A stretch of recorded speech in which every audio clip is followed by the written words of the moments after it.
Hello दोस्तों, मैं KD आपको स्वागत करता हूं आपकी चैनल आरएम स्टडी पे। आज का जो सेशन चल रहा है वो वाला आज 10वां सेशन है आपका, जो कि दुर्गापुर और बोकारो स्टील प्लांट स्पेशल चल रहा है। आज जो है आपका 370 तक क्वेश्चन जो डिस्कशन होने वाला है। तो शुरू करने से पहले जो इस चैनल में नए हैं वो प्लीज़ चैनल को सब्सक्राइब कर लीजिए और बेल आइकन को क्लिक करना ना भूलिए, क्योंकि वीडियो के रिलेटेड जो अपडेट आपको नोटिफिकेशन के थ्रू से आता रहेगा। और जो मुझे टेलीग्राम पे भी ज्वाइन करना चाहते हैं, टेलीग्राम के लिंक डिस्क्रिप्शन पे दिया हुआ है, आप टेलीग्राम से भी ज्वाइन कर सकते हैं। और 1 से लेके 9 नंबर तक जितना भी वीडियो है आप मेरे चैनल के अंदर जाकर प्लेयर लिस्ट पे चेक कर सकते हैं। उधर बहुत सारा कंटेंट भी आपको मिलेगा प्रैक्टिस करने के लिए। तो चलते हैं आज की सेशन को शुरू करते हैं आपके पहले क्वेश्चन के तक। ये जो आपका कल का होमवर्क था, इसका जो सही आंसर है ऑप्शन सी है, deflecting, control and damping torque. क्योंकि आपका एनालॉग इंस्ट्रूमेंट में जो है ये 3 टॉर्क से ही वर्क करता है। आपका डिफ्लेक्टिंग टॉर्क 0 से फाइनल वैल्यू तक लेता है पॉइंटर को, ठीक है। और आपका कंट्रोलिंग टॉर्क फाइनल से 0 तक लाता है। और आपका डैम्पिंग टॉर्क जो है वो पॉइंटर को कांस्टेंट करता है राइट वैल्यू पे। तो चलते हैं आगे। The power factor of a single phase load can be calculated by if and the instrument is available, ठीक है। आपका जो पावर फैक्टर है उसको कैलकुलेट करने के लिए आपके पास क्या क्या जो इंस्ट्रूमेंट है वो होना चाहिए। ये वाला एक ट्रिकी क्वेश्चन है। देखिए, आपको अगर पावर निकालेंगे आप सिंगल फेज में, ठीक है, P = VI cos φ, ठीक है। ये जो है आपका पावर का फॉर्मूला रहेगा। तो देखिए, V वोल्टमीटर चाहिए और I के लिए आपको एमीटर चाहिए। P के लिए आपको पावर मेजरमेंट कौन करता है? वाट मीटर, ठीक है, वाट मीटर चाहिए। तो देखिए, P का वैल्यू जो आप मेजर कर सकते हैं, V और I के लिए वोल्टमीटर एमीटर पास आपका होगा, तो इधर से आप आसानी से जो cos φ का वैल्यू निकाल सकते हैं, मतलब पावर फैक्टर उधर आप आसानी से निकाल सकते हैं। तो क्या क्या इंस्ट्रूमेंट चाहिए? एक आपका वाट मीटर चाहिए, एक वोल्टमीटर चाहिए एंड आपका एमीटर चाहिए। तो इसमें से आप पावर फैक्टर आप निकाल सकते हैं। तो ऑप्शन पे चलते हैं। ऑप्शन ए पे सिर्फ दिया हो गया है आपका वोल्टमीटर एमीटर, ये तो नहीं होगा। बी पे दिया गया है volt meter, 1 ammeter, 1 watt meter. ये वाला जो सही आंसर है आपका आंसर बी है, ठीक है। तो चलते हैं आगे। In single phase power factor metre the phase difference between current coil in 2 pressure coil, ठीक है। आपका जो फेज डिफरेंस करंट का कितना रहेगा 2 प्रेशर कॉइल के बीच में, वो है आपका 90 डिग्री रहेगा, ठीक है। ये जो चीज़ आप याद कर लीजिए। आपका अगर सिंगल फेज का पूछा होगा तो 90 डिग्री आंसर होगा आपका फेज डिफरेंस। अगर आपका 3 फेज का पूछा होगा तो 120 डिग्री आपका आंसर होगा, ठीक है। 3 फेज एंड सिंगल फेज के लिए 90 डिग्री, ठीक है। तो इधर आपका ऑप्शन सी जो है राइट आंसर है। चलते हैं। For measurement on high voltage capacitor the suitable bridge is. आपका कैपेसिटर मेजरमेंट के लिए, कैपेसिटर का वैल्यू मेजरमेंट के लिए आपका कौन सा ब्रिज यूज होता है? आपका शेयरिंग ब्रिज जो है आपका कैपेसिटर मेजरमेंट के लिए यूज होता है।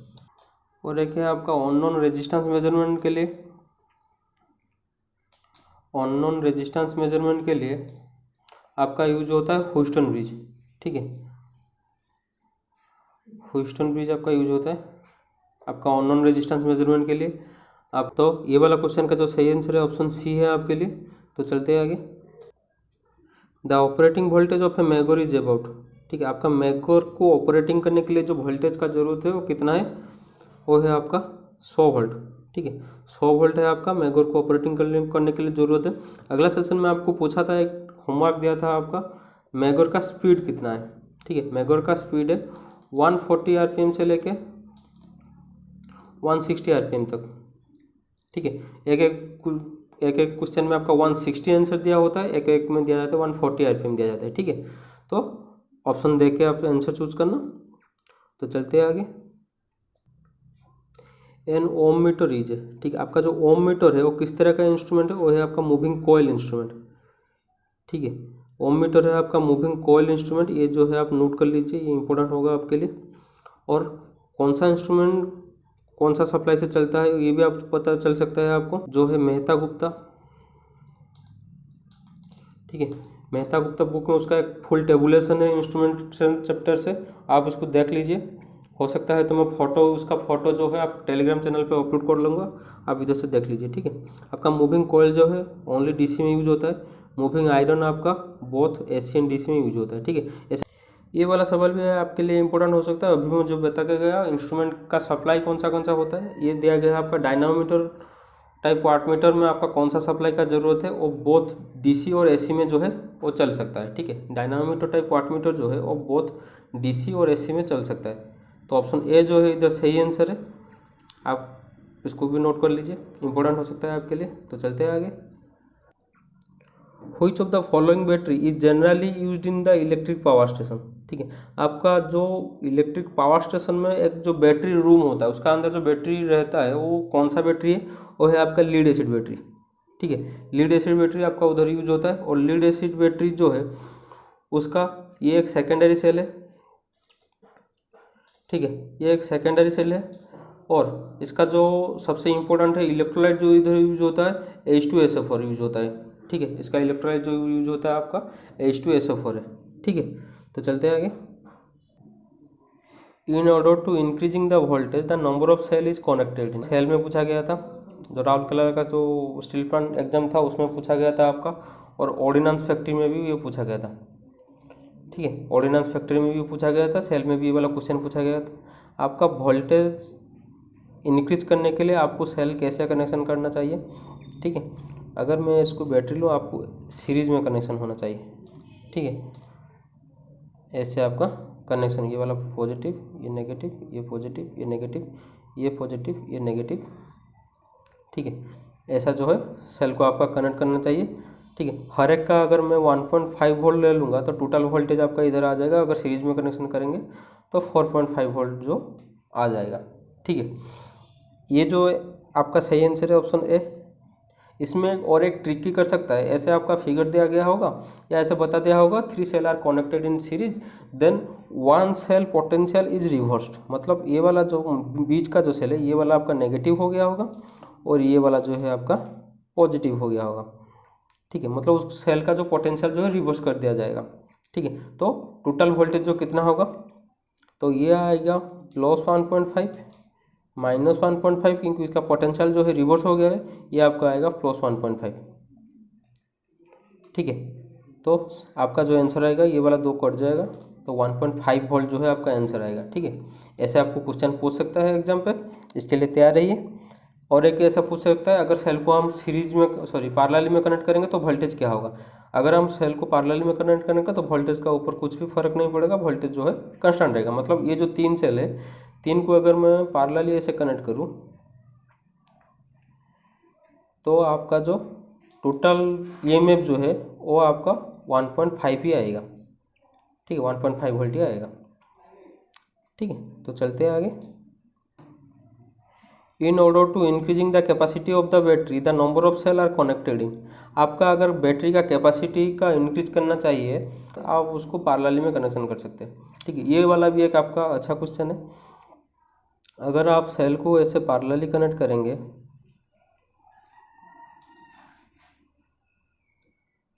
ऐसे पैरेलली कनेक्ट कर लेंगे 3 सेल। ठीक है, तो बैटरी का पता है आपका, बैटरी का कैपेसिटी एम्पियर आवर में मेजर किया जाता है। ठीक है, तो पैरेलली अगर कनेक्ट करेंगे तो ये वाला जो है उसका एम्पियर जो है वो इंक्रीज होगा। मतलब ये अगर 2 एम्पियर है, ये अगर 2 एम्पियर है और ये अगर 2 एम्पियर है, तो आपका टोटल करंट जो आ जाएगा वो 6 एम्पियर का आ जाएगा। मतलब आपका करंट जो है इंक्रीज कर जाएगा, मतलब आपका बैटरी का जो कैपेसिटी है वो भी आपका इंक्रीज कर लगेगा। अगर सीरीज में कनेक्शन करेंगे तो उसका कैपेसिटी जो है सेम रहेगा, वोल्टेज इंक्रीज कर जाएगा, मतलब करंट 2 एम्पियर ही रहेगा आज। ठीक है, तो ये वाला भी क्वेश्चन है कि इंपॉर्टेंट है आपके लिए, इसको भी नोट कर लीजिए। चलते हैं आगे। ये double spark cage induction motor है। आपका जो double spark cage induction motor क्या है, आपका जो रोटर में आपका 2 पैरेलल वाइंडिंग कनेक्शन हुआ होगा। तो ऑप्शन सी जो इधर सही आंसर है, 2 parallel winding are in rotor. ठीक है, और एक जो इसमें क्वेश्चन आपका आ सकता है कि वो 2 पैरेलल वाइंडिंग का जो पूछा गया है वो पैरेलल वाइंडिंग का रेजिस्टेंस का पूछ सकता है आपका। अगर इनर केज की बात करेंगे, इनर केज में आपका आ जाएगा लो रेजिस्टेंस। ठीक है, और अगर आउटर केज की बात करेंगे आपका आ जाएगा हाई रेजिस्टेंस। ठीक है, ये जो चीज़ है आप इसको याद कर लीजिए, ये वाला भी आपके लिए इम्पोर्टेंट है। ठीक है, बेसिक के ऊपर इधर क्वेश्चन पूछा जाता है आपको, ज़्यादा से ज़्यादा आप हो सके तो क्वेश्चन को नोट कर ले सीधे। तो चलते हैं आगे। Size of the high speed motor as compare to the low speed motor for same HP will be. ठीक है, आपका हाई स्पीड मोटर को अगर कंपेयर करेंगे हम लो स्पीड से, तो उसका साइज जो है उसका डिफरेंस क्या आएगा साइज का। तो पहले बता देता हूँ, आपका जो हाई स्पीड मोटर है उसमें आपका पोल जो है, ठीक है, पोल आपका जो है वो बहुत कम होगा, मतलब 2 पोल जो है वो सबसे ज़्यादा स्पीड है 3000 RPM। ठीक है, और लो स्पीड जो है वो कितना ही पोल हो सकता है, आपका जो है साइज जो है इंक्रीज कर जाएगा, और कम पोल होने से आपका मोटर जो साइज है वो डिक्रीज कर जाएगा। ठीक है, तो size of high speed motor अगर हम उसको कंपेयर करेंगे लो स्पीड मोटर में, उसका साइज जो है वो स्मॉलर आएगा। ठीक है, मतलब लो स्पीड मोटर का साइज से छोटा आएगा आपका हाई स्पीड मोटर का साइज। ठीक है, तो ऑप्शन बी जो है इधर सही आंसर है। चलते हैं आगे। If the terminal of armature of a DC motor are interchanged, this action will offer following kind of the braking. ठीक है, अगर आप DC मोटर का टर्मिनल को जो है इंटरचेंज कर लेंगे तो क्या होगा, उधर आपका सडन रिवर्सल होगा। क्यों, आप अगर आर्मेचर का जो है तो टर्मिनल को सडनली चेंज कर लेंगे तो क्या होगा, ये जो कंडीशन हो ना सडन रिवर्सल, ये कंडीशन को हम बोलते हैं प्लॉगिंग। ठीक है, जो ऑप्शन बी में लिखा हुआ है प्लॉगिंग, सडन रिवर्सल को हम प्लॉगिंग बोलते हैं। तो इस जो क्वेश्चन का आपका आंसर है प्लॉगिंग है, ऑप्शन बी जो है। ठीक है, तो चलते हैं आगे। Case of DC short motor the speed is dependent on back EMF only because. ठीक है, आपका शॉर्ट मोटर में आपका जो स्पीड दिया गया है वो बैक EMF पे डिपेंड करता है। गया है क्यों डिपेंड करता है, क्योंकि आपको पता होगा जो स्पीड का एक फॉर्मूला है N इज इक्वल टू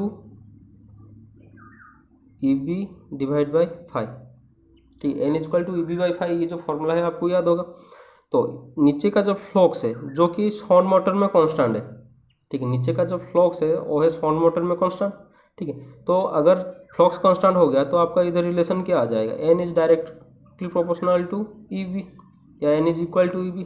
ठीक है, तो स्पीड जो है वो डिपेंड करता है आपका किसके ऊपर, बैक EMF के ऊपर, क्योंकि आपका फ्लक्स जो है उधर कांस्टेंट है। तो ऑप्शन में देखते हैं कहाँ दिया गया है ये वाला, back EMF is equal to armature drop, ये तो नहीं होगा आपका। आर्मेचर ड्रॉप इज नेग्लिजिबल, ये भी ऑप्शन नहीं होगा। Flux is proportional to armature current, ये भी आपका नहीं होगा। ऑप्शन डी पे दिया गया है flux is practically constant in DC short motor. देखिए ऑप्शन डी जो है आपका इधर सही आंसर है, flux is practically constant in DC short motor, इसलिए जो है N जो है वो डिपेंड करता है आपका बैक EMF के ऊपर। ठीक है, तो डी जो इधर सही आंसर आ गया आपका। चलते हैं आगे। Rotation of a DC series motor can be change bye. ठीक है, तो DC सीरीज मोटर का मैं इधर आपका अगर फिगर कर लेता हूँ, वो फिगर कुछ इस तरह से आ जाएगा। ये आर्मेचर के साथ फील्ड आ गया, ये आ गया उसका फिगर। ठीक है, इधर आप सप्लाई देंगे, ये आपका आर्मेचर आ गया, ये वाला आपका फील्ड आ गया। ठीक है, तो उसका जो रोटेशन को हम रिवर्स कैसे करेंगे, अगर सप्लाई टर्मिनल को ऑप्शन ए के हिसाब से अगर हम सप्लाई टर्मिनल को इंटरचेंज कर लेंगे तो स्पीड में जो है कुछ भी चेंजेस नहीं होगा, क्योंकि आर्मेचर का डायरेक्शन और फील्ड का जो करंट डायरेक्शन है वो सेम हो जाएगा। तो ठीक है, तो इसके हिसाब से आपका स्पीड में जो है कुछ इंटरचेंज नहीं होगा। तो चेंज क्या करना है, आपका जो फील्ड का कनेक्शन है उसको चेंज करना है। कैसे चेंज करना है ये भी मैं आपको बता रहा हूँ, कुछ इस तरह सा। ठीक है, ये हो गया, करंट डायरेक्शन चेंज हो जाएगा, मतलब फील्ड का जो करंट डायरेक्शन है उधर चेंज हो जाएगा। फील्ड का करंट डायरेक्शन चेंज होने से आपका जो है डायरेक्शन ऑफ रोटेशन भी चेंज हो जाएगा। तो ऑप्शन बी पे चलते हैं, देखते हैं क्या देता है। ऑप्शन बी पे दिया गया interchanging the field terminal, C में दिया गया है either A and B above. ठीक है, सी तो नहीं होगा, तो ऑप्शन बी जो है इधर सही आंसर है, इंटरचेंजिंग द फील्ड टर्मिनल। ठीक है, तो चलते हैं आगे। Which one of the following note the function of pole show in a DC machine. ठीक है, आपका जो DC मशीन में पोल शो का जो फंक्शन इन चारों में से किसका जो नहीं है। ठीक, तो देखते हैं ऑप्शन में क्या देगा, reduce the eddy current loss. ये जो दिया है ये वाला गलत बात है, क्योंकि आपका जो एडी करंट लॉस है इसको रिड्यूस करने के लिए आपका जो पोल का लैमिनेशन करने का जरूरत है। ठीक है, लैमिनेशन का जरूरत है पोल का। ये पूछा गया आपका पोल शो का, पोल शो का क्या जरूरत है, सपोर्ट द फील्ड कॉइल। ठीक है, ये जो सही है आपका, spread out the flux for the better and uniformly, ये सही दिया गया आपका। Reduce the reluctance on the magnetic path, ये भी सही दिया गया आपका। तो कौन सा जो नहीं है वो है आपका reduce the eddy current losses, ठीक है। ऑप्शन ए जो है इधर सही आंसर है क्वेश्चन के हिसाब से, क्योंकि इधर आपका क्वेश्चन में नोट दिया गया, note the function of the poles, ठीक है। तो ऑप्शन ए जो है इधर सही आंसर है। क्वेश्चन का आंसर करने से पहले पहली बार जो है आप क्वेश्चन को विविडली पढ़िए, उसके बाद आंसर को डीपली सोचिए और क्वेश्चन के साथ कंपेयर कीजिए कि क्वेश्चन में पूछना क्या चाहता है आपको, ठीक है। इधर आपका नोट दिया गया है, इसलिए ऑप्शन ए जो है इधर सही आंसर है। अगर है तो ऑप्शन ए जो है आपका सही आंसर है इधर। तो चलते आगे। When DC motor of HP 12 or more required frequent starting, stopping and reversing the speed control method, ये जो है स्पेशल टाइप ऑफ स्टार्टर, इसमें जो है आपका एक special type of starter use होता है। Frequently starting, stopping and reversing के लिए आपका यूज होता है ड्रम कंट्रोलर टाइप स्टार्टर, ठीक है, जिसमें 9 स्टॉड होगा। आप फिगर में भी देख सकते हैं, मेहता बुक में इसका फिगर दिया गया है, ठीक है। तो frequently starting, stopping and reversing के लिए कौन सा आपका जो स्टार्टर यूज होता है वो आपका ड्रम कंट्रोलर टाइप यूज होता है, ठीक है। ऑप्शन ए जो है आपका सही आंसर है। चलते हैं आगे। No load speed of which of the following motor will be highest, ठीक है। नो लोड स्पीड किस में सबसे ज़्यादा होगा, आपका है सीरीज मोटर, ठीक है। सीरीज मोटर में आपका नो लोड स्पीड ज़्यादा होगा, क्योंकि आपका स्पीड का जो फॉर्मूला है N=EB/5, ठीक है। अगर आपका नो लोड होगा तो आपका फील्ड सर्किट जो है वो ओपन सर्किट लेगा जनरली, ठीक है। तो फ्लक्स जो है उधर आपका जनरेट नहीं होगा, ठीक है। फ्लक्शन नहीं होने से आपका जो, तो चलते हैं आगे। Frequency of 200 hertz then the time period is, ठीक है। आपका अगर पता होगा फ्रीक्वेंसी जो है टाइम पीरियड का इन्वर्स है, ठीक है। टाइम पीरियड अगर निकालेंगे तो 1/f हो जाएगा आपका फॉर्मूला। अगर आप फ्रीक्वेंसी निकालेंगे तो 1/t हो जाएगा आपका आंसर, ठीक है। तो 1/f का मतलब फ्रीक्वेंसी आपका कितना दिया गया है 200 हर्ट्ज, ठीक है। तो 200 हर्ट्ज का मतलब ये, उसको अगर आप सॉल्यूशन कर लेंगे तो आपका जो आंसर आएगा 0.005 सेकंड जो है आपका सही आंसर है। तो ऑप्शन बी जो दिया गया है आपका सही आंसर। ये जो फॉर्मूला है आप याद करना पड़ेगा आपको, ठीक है। अगर पूछ दिया गया आपको तो हर्ट्ज का तो पता है, और एक यूनिटी हो सकता है, जैसे कि टाइम पीरियड का आपका यूनिट है सेकंड, तो 1/सेकंड होता है। तो 1/सेकंड का मतलब आप इधर लिख सकते हैं सेकंड इनवर्स, ठीक है। ये भी आपका यूनिट इसका हो सकता है, ठीक है। ऑप्शन में कंफ्यूज करने के लिए बहुत सारे डाल सकते हैं एग्जाम वाले, तो ऑप्शन को विविडली पढ़िए और कंपेयर कीजिए, उसके बाद जो है सही आंसर को क्लिक कीजिए, ठीक है। चलते हैं आगे। The ratio of active power to apparent power is known as, ठीक है। एक्टिव पावर को एपरेंट पावर का आपका जो रेशियो है वो आपका पावर फैक्टर है, ठीक है। क्योंकि ये अगर आपका पावर ट्रायंगल लेंगे, इसमें पावर ट्रायंगल में नीचे का आपका आएगा ट्रू पावर, ये आएगा आपका एपरेंट पावर, ये आपका आएगा रिएक्टिव पावर, ठीक है। तो एक्टिव पावर का मतलब ट्रू पावर के साथ इक्विवेलेंट है, तो ट्रू पावर और एपरेंट पावर का जो रेशियो है उसको हम पावर फैक्टर लेते हैं, ठीक। ऑप्शन सी जो है तो सही आंसर है आपका। चलते हैं आगे। All dimension of power factor of series RLC circuit are correct except, देखिए ये जो लास्ट को पूछा गया ना, ये टोटल क्वेश्चन का जो है टोटल मीनिंग ही चेंज कर लेता है, ठीक है। आपको पूछा गया है RLC सर्किट में पावर फैक्टर का जो डेफिनेशन है इन चारों में से किसका है और किसको छोड़ के। पावर फैक्टर की हम बात करेंगे, पावर फैक्टर को आपको तो पता होगा R/Z, देखिए तो ऑप्शन सी जो है सही है पावर फैक्टर का। रेशियो ऑफ वाट पर भी है, मतलब true power to apparent power जो है ये भी आपका सही दिया गया है।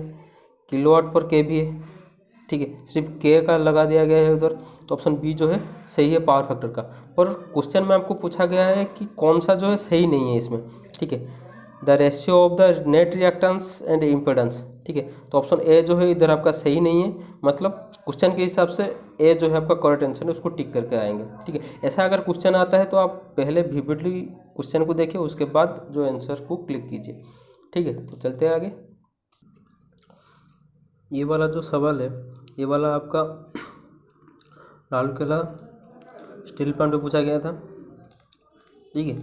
जिसके बाद पता चला कि बहुत सारे जो लड़के हैं उसको गलत करके आए हैं, क्योंकि आपका जो ओम का जो यूनिट है बहुत सारे को पता है वो सिर्फ रेजिस्टेंस का है, ठीक है। तो सारे जो है ऑप्शन सी क्लिक करके आ जाए आगे को रेजिस्टेंस का ऑप्शन पर। इंडक्टिव रिएक्टेंस और कैपेसिटिव रिएक्टेंस जो है, मतलब इंडक्टिव का है आपका XL, कैपेसिटिव का है आपका XC, ठीक है। इसका भी जो है आपका यूनिट जो है इसका भी ओम है, एक्सेल का भी है, एक्सी का भी आपका ओम है। ठीक है, तो ऑप्शन डी जो है ऑल ऑफ द आंसर आपके लिए सही होगा। ठीक है, तो चलते हैं आगे। इन RLC series resonance circuit the magnitude of the resonance frequency can be change by changing the value. ठीक है, आपका अगर कैरेक्टरिस्टिक की बात करेंगे, ठीक है, लीडिंग आपका आ जाएगा कैपेसिटर का, लैगिंग आपका आ जाएगा इंडक्टर का। ठीक है, क्योंकि RLC सर्किट एक ऐसा सर्किट है, ये एक डबल ट्रांजिट कर्व देता है आपको। ठीक है, तो उसका जो मैग्नीट्यूड का जो वेरिएशन होता है किसके किसके लिए, आपका इंडक्टेंस और कैपेसिटेंस के लिए जो है उसका मैग्नीट्यूड जो वेरिएशन होता है। तो ऑप्शन डी जो है इधर सही आंसर है, एल और सी। तो चलते हैं आगे। When an alternating current pass through the ohmic resistance the electrical power converted into heat. ठीक है, जब आपका ऑल्टरनेटिंग करंट पास करता है ओमिक रेजिस्टेंस के थ्रू से, तो इलेक्ट्रिकल पावर जो है वो कन्वर्ट हो जाता है आपका हीट को। ठीक है, तो इधर जो दिया गया है आपका ट्रू पावर जो है उधर का सही आंसर है। ठीक है, क्योंकि आपका ट्रू पावर जो है जो कि उसका जो एनर्जी है आपका हीट को कन्वर्सन हो जाता है। तो चलते हैं आगे। इन ए प्योरली इंडक्टिव सर्किट, ठीक है, प्योरली इंडक्टिव सर्किट में आपको पता होगा कि पावर जो है उसका जीरो है, पर कौन सा पावर जो है उसका जीरो है ये आपको पता नहीं होगा मेरे हिसाब से। ठीक, आपको पता है इंडक्टिव सर्किट या कैपेसिटिव सर्किट में जो पावर है वो जीरो है, वो जो पावर है वो आपका है एक्चुअल पावर, क्योंकि एक्चुअल पावर का जो वैल्यू है वो है VI cos फाई। ठीक है, तो इंडक्टिव प्योरली इंडक्टिव सर्किट और प्योरली कैपेसिटिव सर्किट में आपका cos फाई का जो वैल्यू हो जाता है, थीटा का वैल्यू उधर 90 डिग्री हो जाता है। 90 डिग्री का मतलब वो जीरो में हो जाता है। ठीक है, तो प्योरली इंडक्टिव सर्किट और प्योरली कैपेसिटिव सर्किट में आपका जो पावर का वैल्यू आएगा वो जीरो आ जाएगा। Of an inductive circuit, inductive circuit का टाइम कांस्टेंट क्या है, आएगा L/R। ठीक है, तो L के साथ जो है टाइम कांस्टेंट डायरेक्टली प्रोपोर्शनल होगा और R के साथ जो है इनवर्सली प्रोपोर्शनल होगा। तो ऑप्शन पे देखते हैं कौन सा जो सही दिया गया है, increase with increasing the inductance, ये तो सही दिया गया है। जो डायरेक्टली प्रोपोर्शनल है मतलब आपका L का वैल्यू अगर इंक्रीज करेगा तो टाइम कांस्टेंट भी आपका इंक्रीज करेगा। और दिया गया है आपका डिक्रीज ऑफ द रेजिस्टेंस, और इनवर्सली प्रोपोर्शनल दिया गया, अगर आपका रेजिस्टेंस का वैल्यू डिक्रीज करेगा तो आपका टाइम कांस्टेंट का वैल्यू जो है इंक्रीज करेगा। ठीक है, तो ऑप्शन ए जो इधर है सही आंसर है। ठीक है, तो आप ये इस तरह का क्वेश्चन सोल्यूशन करने से पहले उसका फॉर्मूला पहले लिख लीजिए। दूसरी बात है, इधर तो आपका ए में आंसर दिया गया है, हो सकता है डी में भी आंसर दे सकता है। तो पहली बात जो है आंसर को पढ़िए, आपका फॉर्मूला के साथ मैच कीजिए, उसके बाद आंसर पे क्लिक कीजिए। ठीक है, ये वाला आ गया आपका इंडक्टिव सर्किट का टाइम कांस्टेंट। अगर मैं कैपेसिटिव का बात करूँ तो वो आएगा आपका RC। ठीक है, इंडक्टिव पे आपका आ जाएगा L/R, कैपेसिटिव का आपका आएगा RC। ठीक है, तो चलते हैं आगे। A pure inductance connected across the 250 volt 50 watt supply consume 100 watt. This consumption can be attributed to, वो किस लिए होता है। ठीक है, पहली बात जो ये क्वेश्चन है आपका एक ट्रिकी क्वेश्चन है। क्वेश्चन में पहले आपका लिख दिया गया इधर प्योर इंडक्टेंस। ठीक है, वो कंज्यूम करता है 100 वाट। वो कैसा पॉसिबल है भाई, क्योंकि आपका पता है कि प्योर इंडक्टेंस और प्योर कैपेसिटेंस जो है पावर कंजम्पशन उसका जीरो है, तो 100 वाट तो कंज्यूम नहीं होगा। तो उसका मतलब है जो क्वेश्चन दिया गया है वो गलत है। तो ऑप्शन डी में देखिए लिखा गया है the statement is given false. ठीक है, the statement is given false मतलब ये जो आपका स्टेटमेंट दिया गया है कि प्योर इंडक्टेंस जो कंज्यूम कर रहा है 100 वाट, तो ये वाला जो है गलत है। ऑप्शन डी जो है इधर सही आंसर है। देखिए ये जो क्वेश्चन है, देखिए ऑप्शन डी पे दिया गया है, तो ऑप्शन ए बी सी में कुछ अगर कुछ पढ़ के आप क्लिक करके आ जाएंगे तो आपका वो गलत हो जाएगा। ठीक है, तो ध्यान देके आंसर दीजिए। चलते हैं आगे। Capacitance circuit define in the time during the which voltage, ये आपका होमवर्क दिया गया है आपका, ये वाला होमवर्क आपका सोल्यूशन कर लीजिए। आप ये वाला सवाल में, क्योंकि ये वाला आपका होमवर्क है, और ऑप्शन और ये वाला जो 365 का है ये भी आपका होमवर्क है। एक प्योर कैपेसिटिव सर्किट में आपका सप्लाई फ्रीक्वेंसी अगर रिड्यूस हाफ होता है तो सर्किट करंट उसका क्या होगा, ठीक भी आपका होमवर्क है। तो 364 एंड 365 ये दोनों आपका होमवर्क है। 365 का आपका इधर ऑप्शन आपका नीचे दिया गया है, ये चार ऑप्शन में आपको बताना है कि कौन सा आंसर जो सही है। ठीक है, तो ये जो चीज़ आपको देख के मेरे को कमेंट सेक्शन पे बता दीजिए। और आज का सेशन को एंड करते हैं यहीं पे। आज का वीडियो आपको कैसा लगा वो मेरे को कमेंट सेक्शन में बता दीजिए, और अगर आज का वीडियो में कोई भी क्वेश्चन का डाउट रहा वो भी मेरे को बता दीजिए। और ये वाला वीडियो को ज़्यादा से ज़्यादा शेयर कीजिए आपका दोस्तों में, कि आपको जिसका भी ज़रूरत हो सकता है उसका भी हेल्पफुल हो सके। और ज़्यादा से ज़्यादा लाइक शेयर एंड सब्सक्राइब जरूर कीजिए, क्योंकि आपका सब्सक्रिप्शन मेरे लिए एक मोटिवेशन है। तो आज के सेशन को यही रखते हैं। जय जगन्नाथ।